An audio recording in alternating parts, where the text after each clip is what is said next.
Hello everyone, this is Gamyne, and my crew and I from Fist of the Empire are on the second boss of Veteran Fungal Grotto. The second boss of Veteran Fungal Grotto is much more difficult than the first.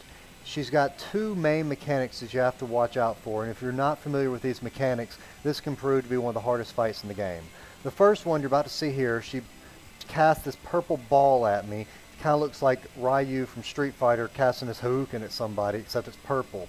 When it hits a player in your group, it causes a link to form between two players in your group. This link is connecting those two people, doing damage to both of them until those two players move far enough away from each other to break that link. So you're going to want to start the fight out having your group set up in kind of a box-like shape around her. That way you're not too close to each other.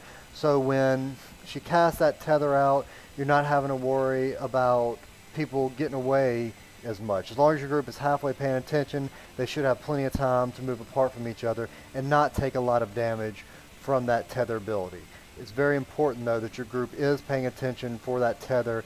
Probably want to have somebody in your group calling it out, somebody that's going to be focusing on the boss most of the fight and will be able to see when she's actually going to cast that ability, so your players can already be spacing out and be paying attention to who that's about to get cast on.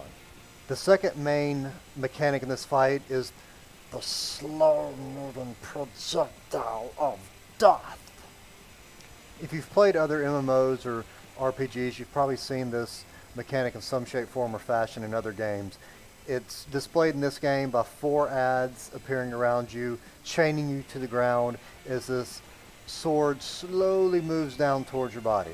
If that sword reaches you, you're dead instantly. So what your group members have to do is collapse on you and AoE as quickly as possible to get that down.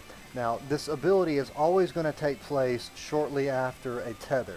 So if you're paying attention to the tether, like right here it hits me, we move away, and then bam, here comes the slow-moving projectile of death.